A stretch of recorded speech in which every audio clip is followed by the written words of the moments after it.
Hello and welcome to Daybreak on A News this Thursday morning. My name is Atim Tongana, coming to you live from Baku in Azerbaijan. Let's see the headlines.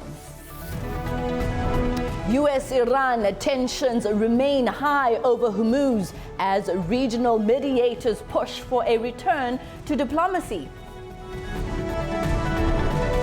Meta has agreed to sweeping changes for teenage users, settling a major US lawsuit over social media addiction. And at least 162 people are dead and hundreds remain missing after catastrophic floods struck Nepal.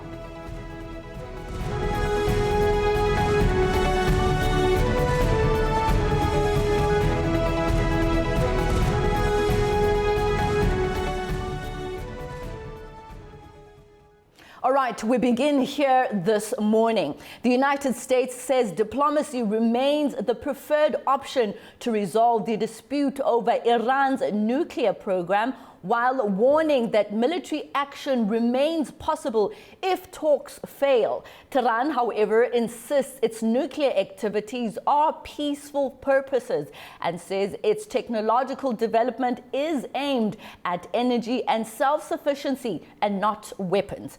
The International Atomic Energy Agency is calling for a long-term solution as tensions continue between Washington and Tehran.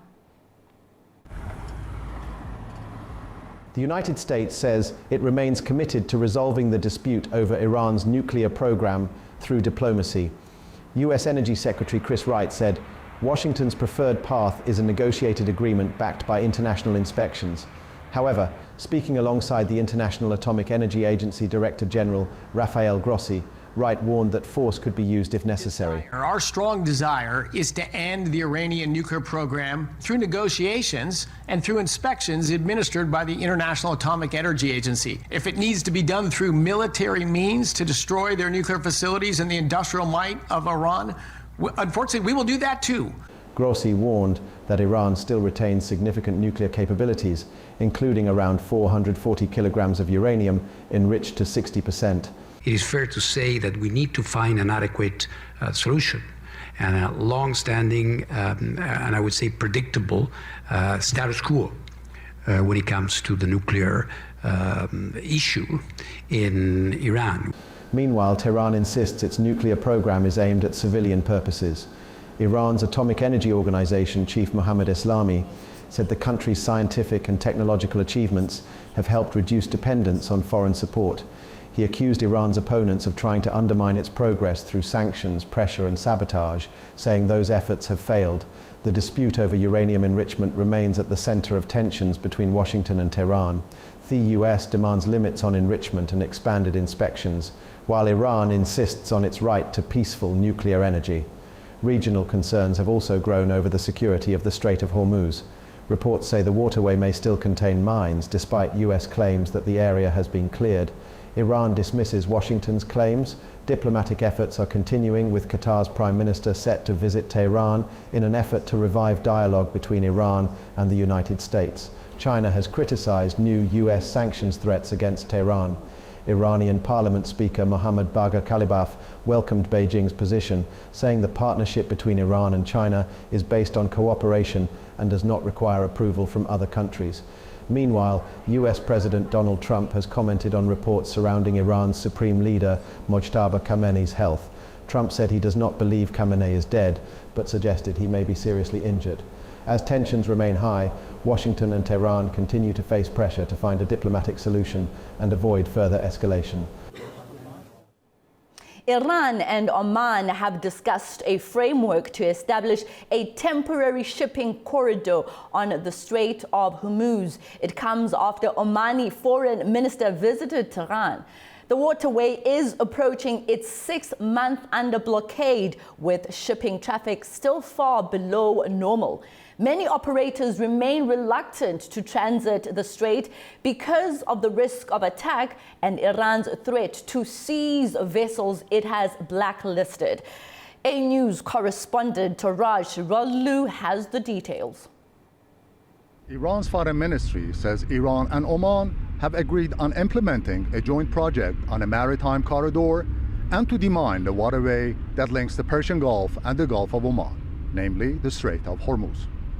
The agreement came after Iranian Foreign Minister Abbas Araghchi and his Omani counterpart Badr al-Busaidi met in Tehran on Tuesday.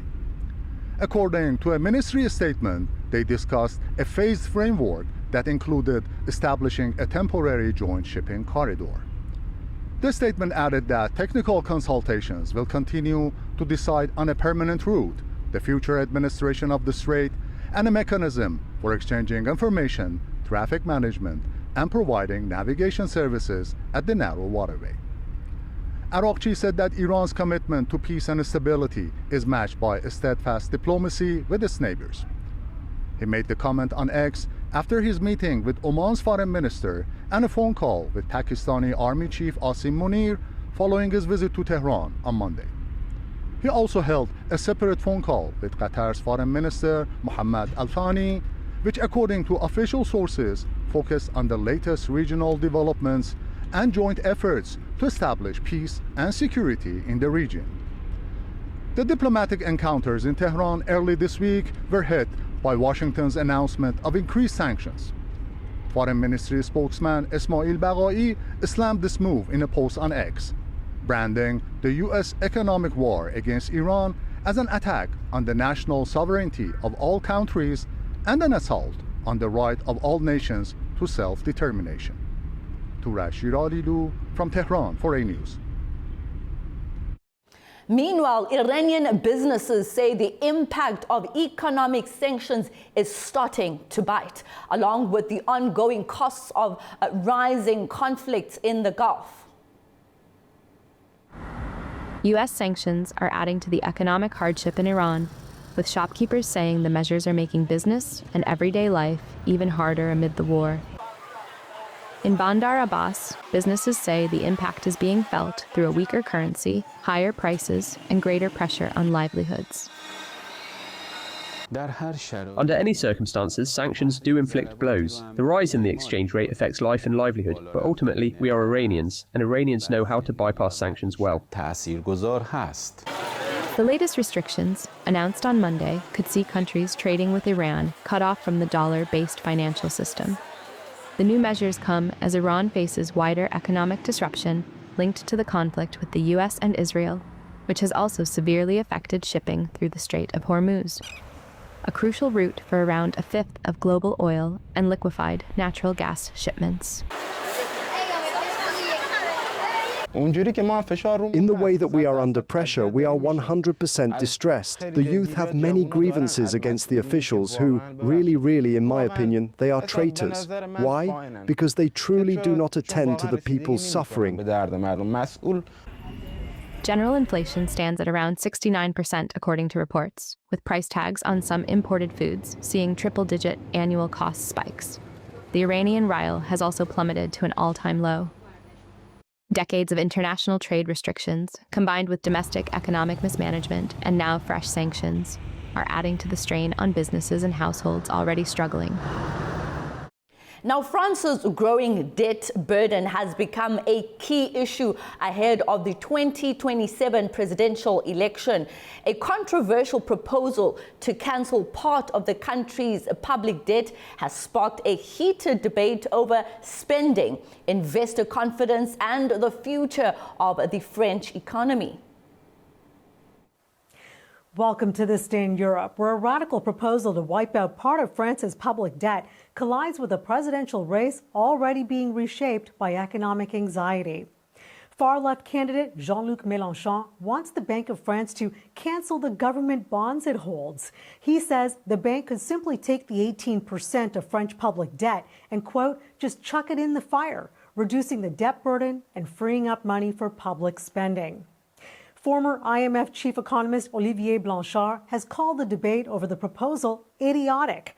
In an exchange on X, he argued cancellation would largely amount to an accounting exercise because the Bank of France would lose interest in profits it would otherwise return to the French government, while potentially undermining investor confidence. And that matters with French debt already above 116% of GDP.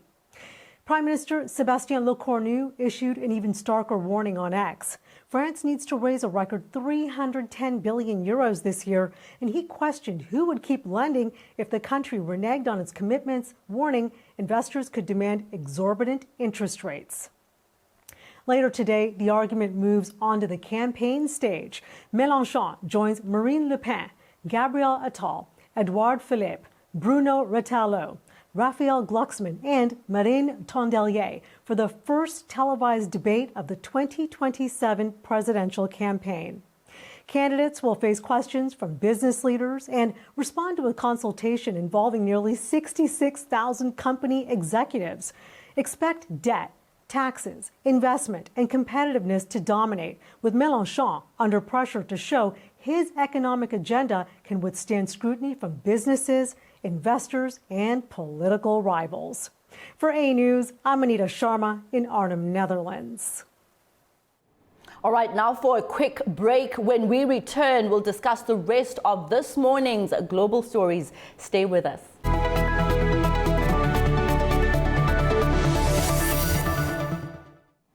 Welcome back. You're watching Daybreak. Now let's have a look at those global stories.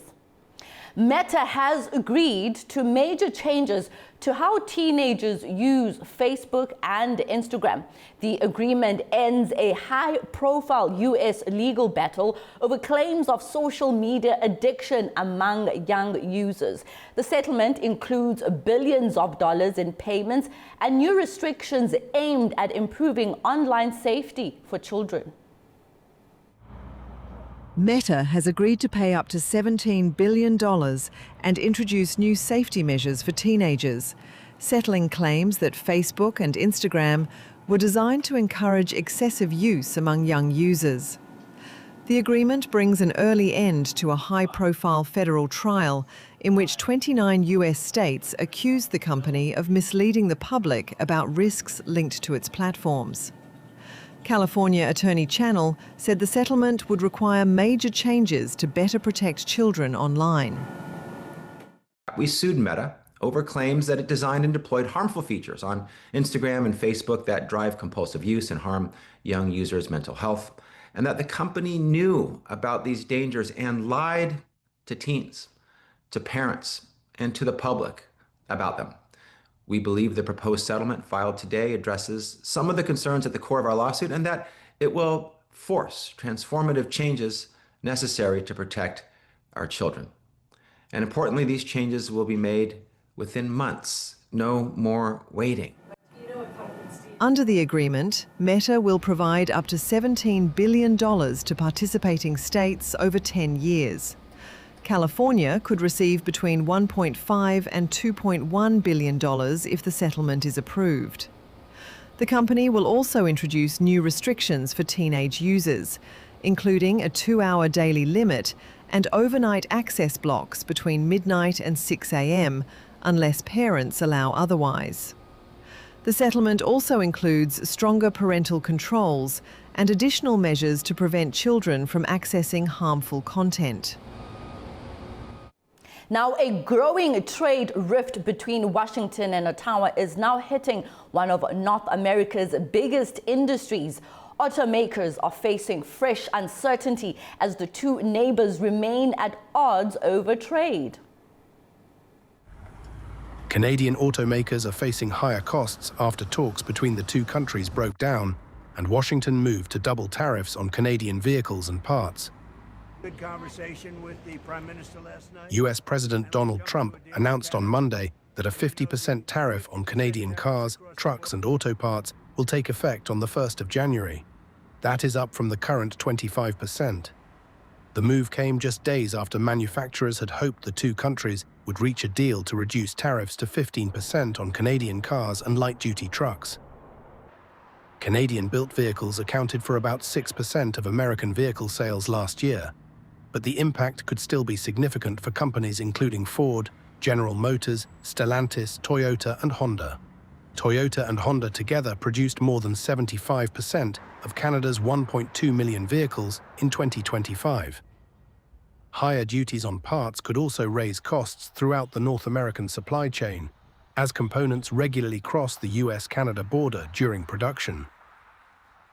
Meanwhile, US Trade Representative Jameson Greer said there are currently no further talks between Washington and Ottawa. On Wednesday, Trump stepped up his rhetoric, saying it was time to teach Canada after the talks collapsed. Canada has already retaliated, imposing duties on around $20 billion worth of American imports, due to take effect on the 8th of September, alongside support for affected businesses and workers. White House advisor Peter Navarro warned that any future deal would be worse for Canada than the offer it rejected last week. However, industry sources remain hopeful that the January deadline leaves enough time for the two sides to reach an agreement and prevent the higher auto tariffs from taking effect. Now, in sporting news this morning, a dispute between Europe's football officials and FIFA appears to be easing, with UEFA expected to drop its threat to boycott FIFA competitions. The move follows assurances that controversial plans to sell stakes in major tournaments will not return. The Union of European Football Associations is expected to end its threat to boycott FIFA tournaments after receiving assurances that plans to sell stakes in the World Cup and other major competitions will not be revived. The dispute began after FIFA proposed the idea, prompting UEFA's 55 member associations to agree on a potential boycott of FIFA events. FIFA later withdrew the proposal in July, and UEFA officials are expected to confirm the end of the boycott threat at a meeting in Monaco. A UEFA source said the decision was not a defeat, but aimed at protecting players' opportunities, while the push for changes within FIFA would continue. Despite easing tensions, UEFA is expected to maintain pressure on FIFA President Gianni Infantino over the issue. European League's president Claudius Schäfer has also called for reforms at FIFA, saying Infantino should not continue in the role. Infantino, who is seeking a fourth term next year, faces opposition from several football confederations, including UEFA, the Asian Football Confederation, and CONCACAF. Now, rescuers in Nepal used helicopters on Thursday to score hundreds still missing after a wall of mud and rock collapsed into a river in the Himalayan border with China's Tibet. It sent catastrophic floods through towns and valleys, killing 162 people. A massive wall of mud and rock collapsed into a river along the Nepal-China border, triggering devastating floods in the Himalayan region. The disaster has killed over 100 people and left hundreds missing, including tourists and local residents. Rescue operations are continuing as authorities work to locate those unaccounted for. The worst affected areas include parts of Nepal's Rasua district, where villages, roads and hydropower facilities were damaged by the floods. Officials are investigating what caused the collapse.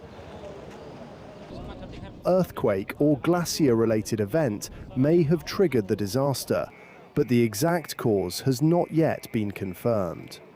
The affected region is located on a popular route to Tibet's Kailash Manasarovar pilgrimage site, with many foreign travellers among those reported missing. Survivors described a sudden surge of water and debris sweeping through communities, while rescue teams continue operations in difficult mountain conditions. Authorities have urged people living near rivers in the affected areas to move to safer locations as the search and recovery efforts continue. NVIDIA is forecasting a sharp rise in sales next year, signaling that the boom is spending on artificial intelligence has still got room to run. The chip maker expects revenue in fiscal 2028 to grow by around 70%, while forecasting third quarter revenue of $108 billion, slightly above analysts' expectations. NVIDIA says the demand for AI computing remains strong, although shortages of memory components could limit how quickly it expands. The company also plans with Amazon Web Services to deploy 2 million additional graphics processing units, GPUs, in 2027 and in 2028. Now, Israeli Prime Minister Benjamin Netanyahu says talks over Iran's future remain uncertain as he weighs diplomatic and military options with Washington. Netanyahu says the Iran conflict remains unresolved as differences emerge over the next steps. He said he discussed diplomatic, military, and economic options with U.S. President Donald Trump, while insisting Israel will act to defend itself. We won't let Iran attack us, and if they attack us, they will suffer a blow they never dreamed of, much stronger than what they have suffered until now. Efforts to reshape Gaza's post-war future are continuing at the United Nations, with countries discussing security arrangements, governance, and reconstruction plans. The talks come as disagreements remain over Hamas's disarmament, Israeli withdrawal, and the role of international forces in the territory. I hear a lot of critics, as the High Representative said, hand-wringing and criticizing, but I don't hear a lot of alternative, credible plans. Now, for the first time, troops and personnel from partner nations are scheduled to arrive to keep the peace. Tactical vehicles are already at the ISF logistics base. Countries as far as Uganda, Morocco, Kazakhstan have offered thousands of troops to this effort. No, they are not moving as quickly as we would like, but they are moving. And yes, the disarmament of Hamas must and will be closely scrutinized. It must be verified by objective parties. The Kremlin has confirmed contacts were made between CIA Director John Ratcliffe and Russian intelligence officials during his reported visit to Moscow. But the talks did not involve President Vladimir Putin. Director of the Central Intelligence Agency of U.S. John Ratcliffe held talks with Russian intelligence officials during a visit to Moscow on Tuesday, according to the Kremlin, in a rare high-level contact between the two sides. Kremlin spokesman Dmitry Peskov confirmed the contacts but said Ratcliffe did not meet Russian President Vladimir Putin. I can only tell you that there were contacts between the special services.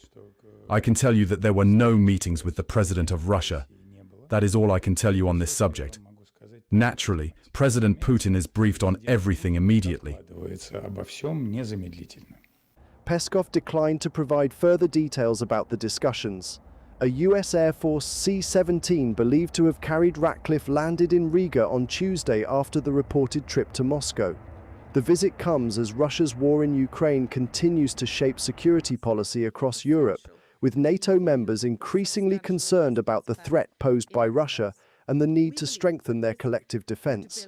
Swedish Foreign Minister Maria Malmer Stenergard said Sweden's moderate party would seek to establish a Nordic-Baltic air defense shield if it wins the country's upcoming election. The moderate party will, if we win the election, work to create a Nordic-Baltic air defense shield, Nordisk-Baltisk luftvärnssköld på svenska.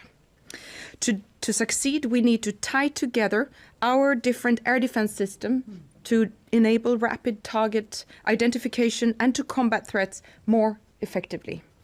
Creating a comprehensive protection throughout our region will require several layers of systems working together and sharing sensor data to detect and counter ballistic missiles, cruise missiles, drones, and other threats.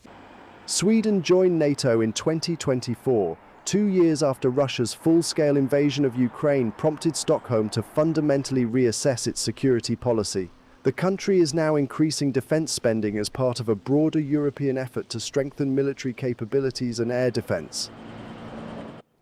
Now to another quick break. When we return, I'll discuss our regional stories. Don't go anywhere.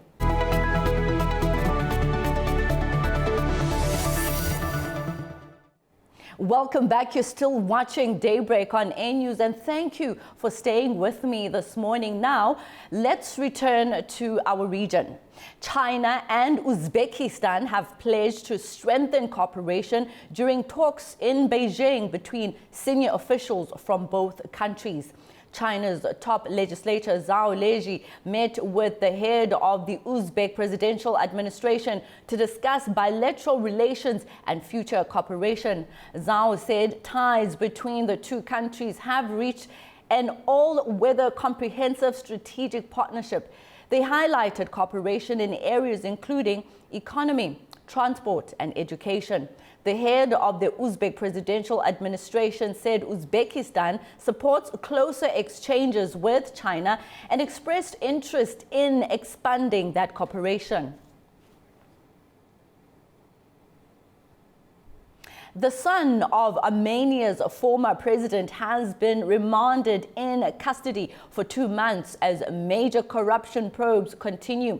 He is facing charges of large-scale money laundering and other offenses.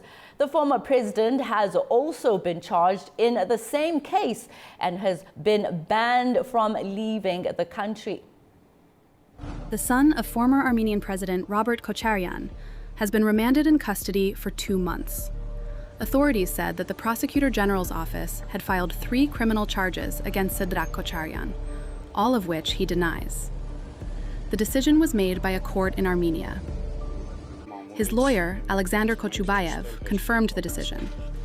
The former president's office also confirmed Sedrak's detention and said he had been taken to the Anti-Corruption Committee.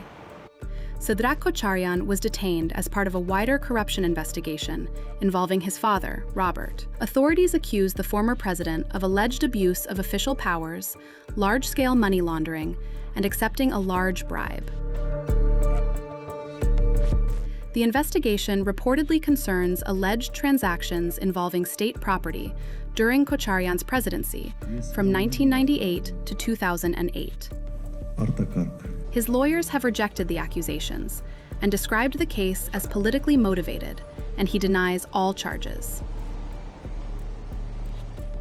Also, former Armenian President Serge Sargsyan has been banned from leaving the country as part of the same criminal proceedings. Armenia's Anti-Corruption Committee said a preventive measure in the form of a travel ban had been imposed on Sargsyan. The committee also said that charges had been brought against Sargsyan under Armenia's criminal code in connection with the same case. The investigation is continuing, and none of those accused have been convicted.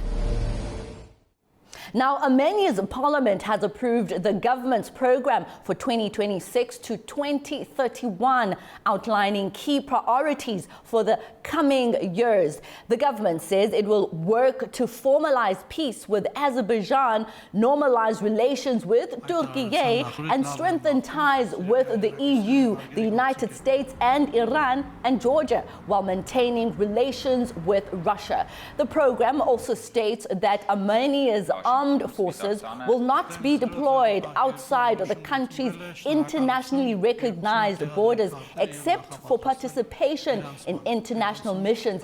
It also calls for continued military reforms, including the transition to a professional army. All right, today, this morning, I'm joined by a guest in studio to discuss that regional story. I just need to make sure I pronounce your name correctly, Dr. Elmira Talbalzadeh. Absolutely. Thank you so much. Thank you so much. Now, I want to quickly start with, this 5-year program and the amount to Pashinyan's blueprint for the new Armenia. Can we start there? Thank you for the question. I guess the latest statement of Prime Minister Nikol Pashinyan is not only about the debates or arguments between the opposition and government in Armenia. It's more about the new look and new realities in the South Caucasus itself, not only in Armenia, because there are arguments in the conflict. It's coming not between opposition of party of Nikol Pashinyan and himself and the Parliament of Armenia, current Parliament of Armenia, but mainly about external and domestic policy, political processes in Armenia. So when we're talking about the influence and efforts, opportunities and challenges for our region, for relations with Azerbaijan, for relations with Georgia and Turkey, it comes to his latest statement. As he said, we need to build our peacekeeping process, peace process between face-to-face between Azerbaijan society and Armenian society. So on the higher level, on the track 1 level, diplomacy between the Prime Minister Nikol Pashinyan and Ilham Aliyev when it comes to Azerbaijan are problems, especially principles from the demanding from Azerbaijan side, they are solved. So we're waiting only for the peace agreement between our countries and the new realities, peace realities. It will be main guarantee in the process, in the stability in the whole region. And even, I guess, we will talk about the CSTO arguments and statement of Nikol Pashinyan too. It will be in our questions. Yeah, maybe you can touch on that. Yes, sure. Thank you for asking me. CSTO, peacekeeping process of Russia in Armenia on the South Caucasus, has come to the, as I said, new realities. There were 4 periods of presence of Armenia in the CSTO organization. First, it was as attending as a member of this organization, not that active, but in a way. And the second was freezing period of Armenia in the CSTO organization. Third period, it was also freezing its membership in the organization, and it didn't pay for any contribution in 2025 to the organization. And now, as we can see, Armenia is trying to move more on the West vector. But it's not mean that Armenia becoming more pro-Western Armenia rather than pro-Russian Armenia, because we know Russia is continue to maintain in Armenia, in, for example, in energy and economic and in other issues. Even it has a political influence in Armenia, as we can see in Georgia also. So Russia lost all of its mechanism in South Caucasus after the crash of the Soviet Union in 19th, but it's trying to make its presence, continue its presence with some mechanism like political influence with media representation or social media, when it comes to mass media, when it comes to presence through the internet space, etc. So Russia is trying to make sure that dependence of Armenia to Russia, it will be continuing to grow. But new policy of Nikol Pashinyan, it shows that it's trying to replace its position and to move somewhere in the middle between West, between the European Union, between the official Washington, and between the Russia nowadays. How is that going to benefit the country in and of itself if historically it used to be more aligned then with Russia?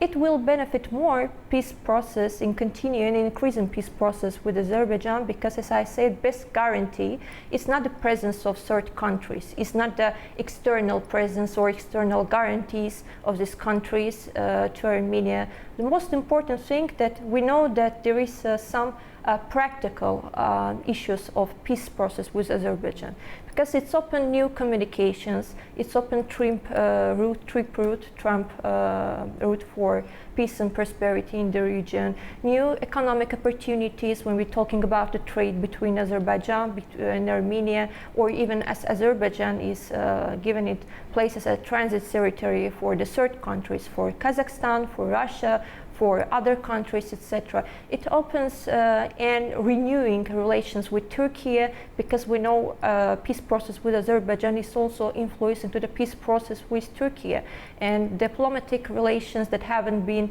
with Armenia, between Turkey and Armenia for almost 30 years is starting to have its fundamental starting since the last processes. So it will affect very positively, as I think. Now let's break down this program. I want to understand how much of it is really about governing and how much of it is about creating and reshaping Armenia's political influence. It touched not only foreign policy for Armenia, but also internal policy processes in Armenia. As we can see, the representatives of opposition of Armenia, as Robert Kachiran or Samvel Karapetyan, that's a very big pro-Russian businessman, and he's known as the representative, Robert Kachiran, representative of all realities in Armenia. So, as we know, it's a regime that had been representing the occupational regime, occupational aggression toward their neighbor states. So as we can see now, the new realities that Nikol Pashinyan is representing now, it's against the old realities in Armenia. And after 2023, as Azerbaijan creates new geopolitical realities on the South Caucasus, creates new sustainable and peaceful also stability in the region, new realities in the region. Nikol Pashinyan is also trying to figure it out how to manage Armenia, introduce new realities, and to have receive some achievements from this process. As I said, it will be not only in policy, it will be in energy field, also in translogistics, in communication, and also in economic sphere, so something like that. For Armenians watching, how will this affect their daily lives? It will affect very positive, because as we can see, there were 4 meetings between the track to diplomacy representatives, between the Armenian civil society and Azerbaijan civil society. As we can see from the exit polls, shows that Armenian behavior toward their neighbors, toward Azerbaijan, even Turkey, is becoming more positive, and its effect not only on the governmental relations, but also in the relations between track to diplomacy representatives. We can see less negative, even the comments under the videos about the peace process, about the meetings between the civil societies and the initiative Peace Bridge. Mm-hmm. So basically, President Pashinyan says his government, open quote, real Armenia, the ideology won on the 2026 election. What does that mean for Armenia's domestic and foreign policy? I know you've mentioned that, but in terms of timelines now for the next 5 years, what does it mean? There will be less dependence for Russia, less influence and presence of Russia in Armenia, less influence not only Russian soldiers or in the borders of Armenia, but also of European Union mission in Armenia, EMA, and there will be less influence of some pro-Western European circle politicians or representatives or parliaments of the European Union in Armenia.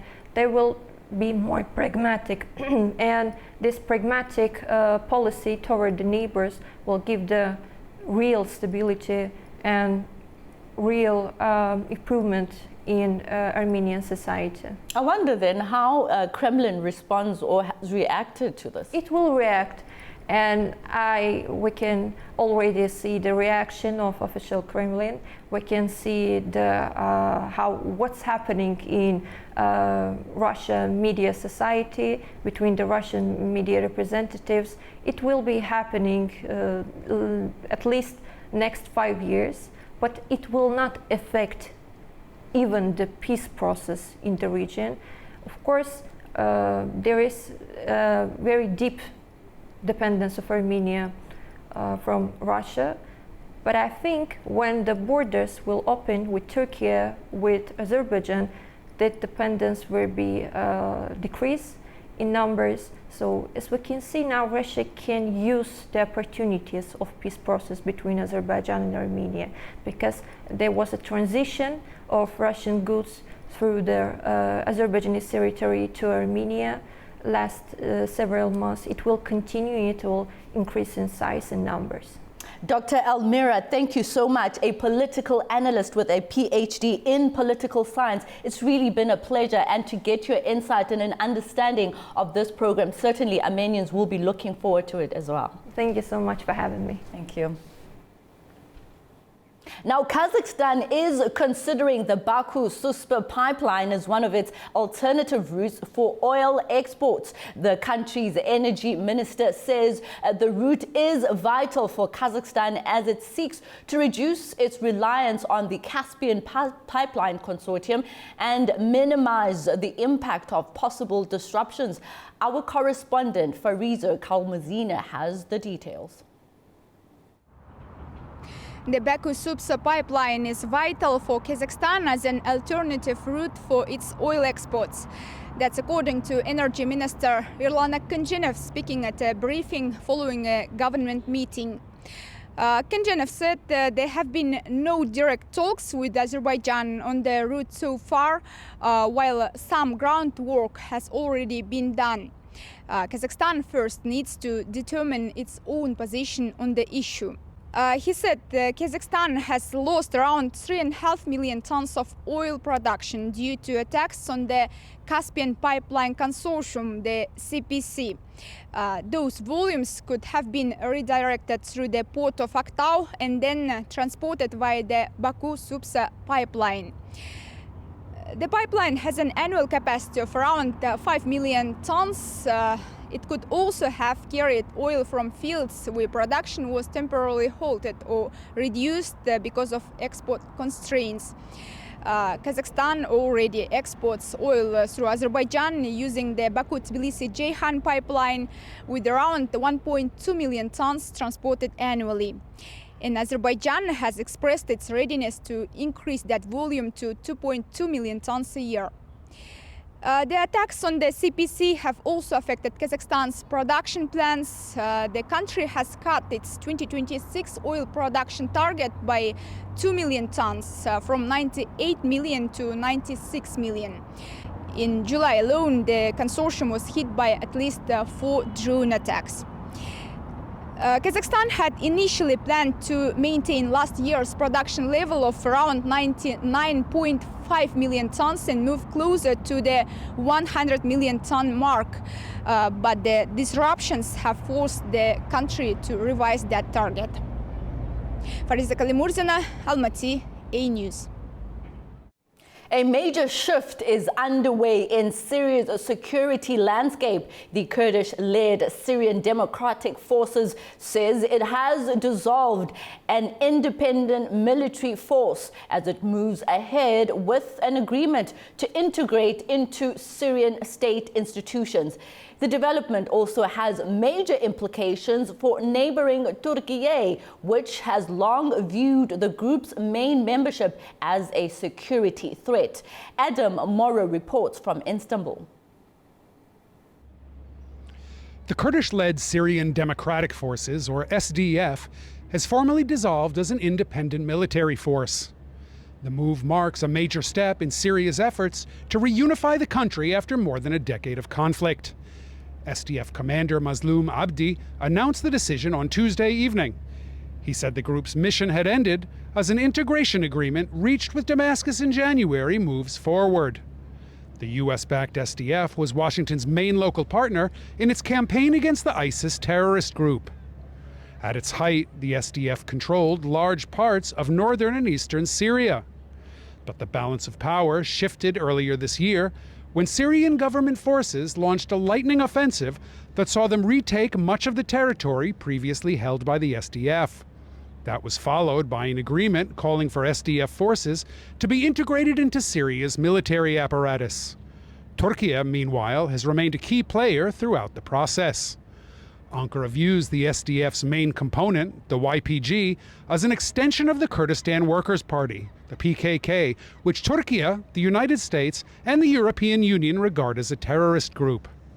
In recent years, Turkey has conducted several cross-border operations against the YPG and has consistently opposed a separate armed structure along its southern border.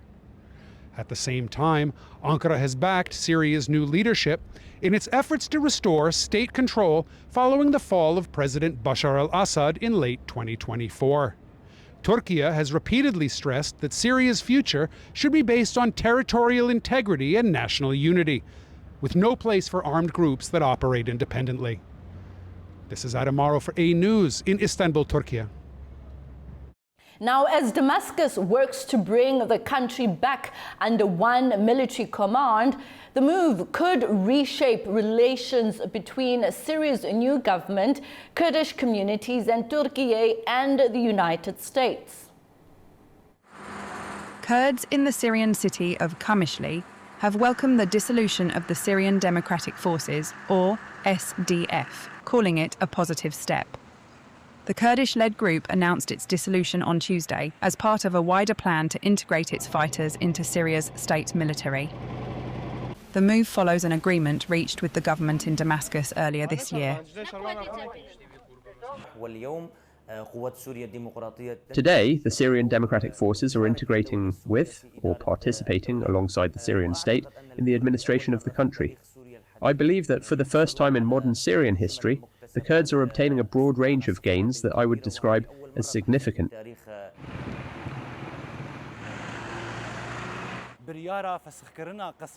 I believe that the decision to dissolve the SDF, or for the SDF to join the Syrian army, is a positive step.